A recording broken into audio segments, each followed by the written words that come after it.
Papá Noel duerme en casa. La Navidad en que Papá Noel pasó la noche en casa fue la última vez que estuvimos todos juntos. Después de esa noche, papá y mamá terminaron de pelearse, aunque no creo que Papá Noel haya tenido nada que ver con eso. Papá había vendido su auto unos meses atrás porque había perdido el trabajo, y aunque mamá no estuvo de acuerdo, él dijo que un buen árbol de Navidad era importante esa vez, y compró uno de todas formas. Venía en una caja de cartón, larga y plana, y traía una hoja que explicaba cómo encajar las tres partes y abrir las ramas de forma que se viera natural. Armado, armado, era más alto que papá. Era inmenso. Y yo creo que por eso ese año Papá Noel durmió en nuestra casa. Yo había pedido de regalo un coche de control remoto. Cualquiera me venía bien, no quería uno en particular. Pero todos los chicos tenían uno en esa época y cuando jugábamos en el patio, los autos a control remoto se dedicaban a estrellarse contra los autos comunes, como el mío. Así que había escrito mi carta y papá me había llevado hasta el correo para enviarla. Y le dijo al tipo de la ventanilla, se la enviamos a Papá Noel y le pasó el sobre. El tipo de la ventanilla ni saludó, porque había mucha gente y se ve que ya estaba cansado de tanto trabajo. La época navideña debe ser la peor para ellos.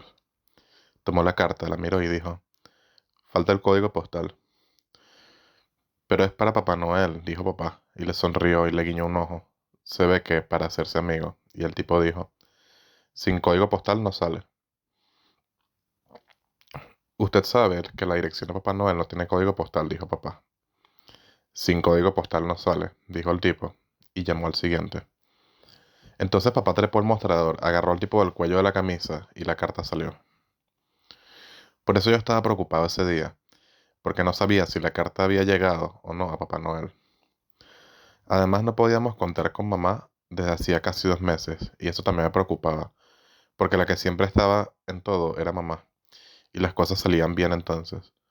Hasta que dejó de preocuparse, así nomás, de un día para otro. La vieron algunos médicos, papá siempre la acompañaba y yo me quedaba en casa de Marcela, que es nuestra vecina. Pero mamá no mejoró. Dejó de haber ropa limpia, leche y cereales a la mañana. Papá llegaba tarde a los lugares a los que debía llevarme, y después llegaba otra vez tarde para pasarme a buscar. Cuando pedí explicaciones, papá dijo que mamá no estaba enferma, ni tenía cáncer, ni se iba a morir. Que bien podría haber pasado algo así, pero él no era un hombre de tanta suerte.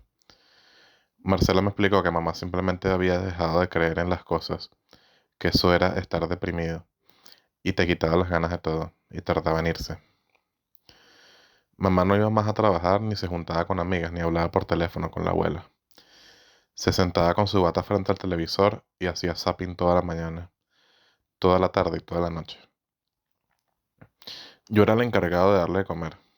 Marcela dejaba comida hecha en el freezer con las porciones marcadas. Había que combinarlas. No podía, por ejemplo, darle todo el pastel de papas y después toda la tarta de verdura. La descongelaba en el microondas y se la alcanzaba en una bandeja con el vaso de agua y los cubiertos. Mamá me decía, gracias, mi amor, no tomes frío. Lo decía sin mirarme, sin perder la vista de lo que sucedía en el televisor. A la salida del colegio me agarraba de la mano de la mamá a gusto, que era hermosa. Eso funcionaba cuando venía a buscar a mi papá, pero después cuando empezó a venir Marcela, a ninguna de las dos parecía gustarle eso. Así que esperaba solo debajo del árbol de la esquina. Viniera quien viniera a buscarme, siempre llegaban tarde. Marcela y papá se hicieron muy amigos, y algunas noches papá se quedaba con ella en la casa de al lado, jugando al póker. Y a mamá y a mí nos costaba dormirnos sin él en la casa. Nos cruzábamos en el baño y entonces mamá decía, cuidado, mi amor, no tomes frío. Y volvía frente al televisor. Muchas tardes Marcela estaba en casa. Eran las tardes en que cocinaba para nosotros y ordenaba un poco. No sé por qué lo hacía. Supongo que papá le pediría ayuda y como ella era su amiga se sentía en la obligación, porque la verdad es que no se la veía muy contenta. Un par de veces le apagó el televisor a mamá. Se sentó frente a ella y le dijo, Irene, tenemos que hablar, esto no puede seguir así. Le decía que tenía que cambiar de actitud, que así no llegaría a ningún lado, que ella ya no podía seguir ocupándose de todo, que tenía que reaccionar y tomar una decisión o terminaría por arruinarnos la vida.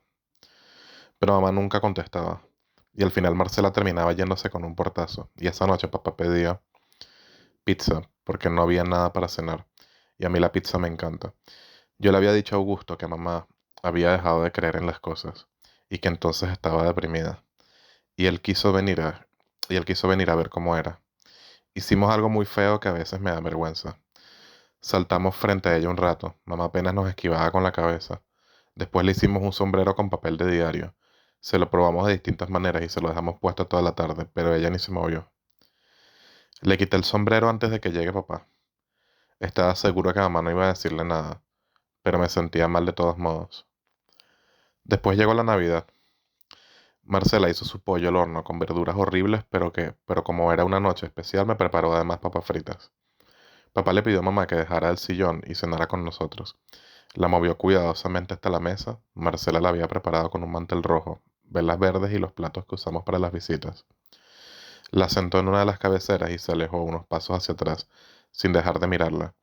Supongo que pensó que podía funcionar, pero en cuanto él estuvo lo suficientemente lejos, ella se levantó y volvió a su sillón.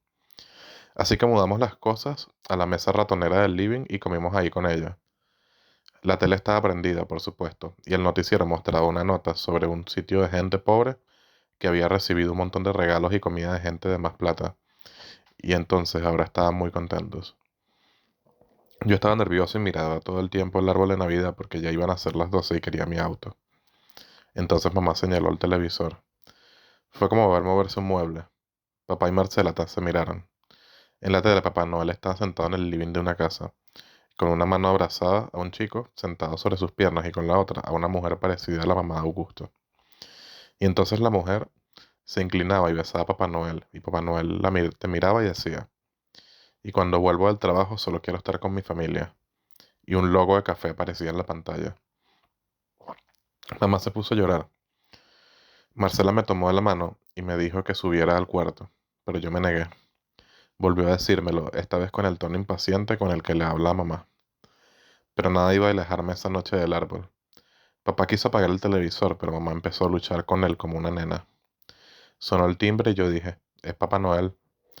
Y Marcela me dio una cachetada y entonces papá empezó a pelear con Marcela y mamá encendió otra vez el televisor, pero Papá Noel ya no estaba en ningún canal. El timbre volvió a sonar y papá me dijo, ¿quién mierda es?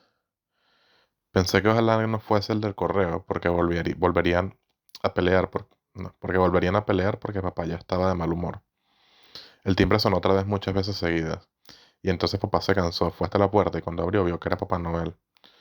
No era tan gordo como en televisión y se veía cansado, no podía mantenerse de pie y se apoyaba un momento de un lado de la puerta, otro momento del otro. ¿Qué quieres? Dijo papá. Soy Papá Noel, dijo Papá Noel. Y yo soy Blancanieves, dijo papá y le cerró la puerta. Entonces mamá se levantó, corrió hasta la puerta, la abrió y Papá Noel todavía estaba ahí, tratando de sostenerse, y lo abrazó. A papá le agarró un ataque. Este es el tipo, Irene, le gritó mamá, y empezó a decir malas palabras y a tratar de separarlos. Y mamá le dijo a Papá Noel, Bruno, no puedo vivir sin vos, me estoy muriendo. Papá logró separarlos y le dio a Papá Noel una trompada y Papá Noel cayó para atrás y quedó seco sobre la entrada. Mamá empezó a gritar como loca. Yo estaba triste por lo que estaba pasando, por lo que le estaba pasando a Papá Noel y porque todo esto atrasaba lo del auto. Aunque por otro lado me alegraba ver a mamá otra vez en movimiento. Papá le dijo a mamá que iba a matarlos a los dos y mamá le dijo que si él era tan feliz con su amiga porque ella no podía ser amiga de Papá Noel, cosa que a mí me pareció lógica. Marcela se acercó a ayudar a Papá Noel, que empezaba a moverse en el piso, y le dio una mano para levantarse. Entonces, entonces papá otra vez empezó a decirle de todo y mamá a gritar. Marcela decía, Cálmense, entremos, por favor. Pero nadie la escuchaba. Papá Noel se llevó la mano a la nuca y vio que sangraba. Escupió a papá y papá le dijo, maricón de mierda. Y mamá le dijo a papá, maricón serás vos, hijo de puta. Y también lo escupió. Le dio a Papá Noel la mano, lo hizo entrar a la casa, se lo llevó a su cuarto y se encerró. Papá se quedó como congelado, y en cuanto reaccionó se dio cuenta de que yo todavía seguía ahí y me mandó furioso a la cama. Sabía que no estaba en condiciones de discutir. Me fui al cuarto sin Navidad y sin regalo. Esperé acostado a que todo quedara en silencio, mirando nadar las paredes, el reflejo de los peces de plástico de mi velador. No tendría mi auto de control remoto, eso era clarísimo. Pero Papá Noel dormía en casa esa noche y eso me aseguraba un año mejor.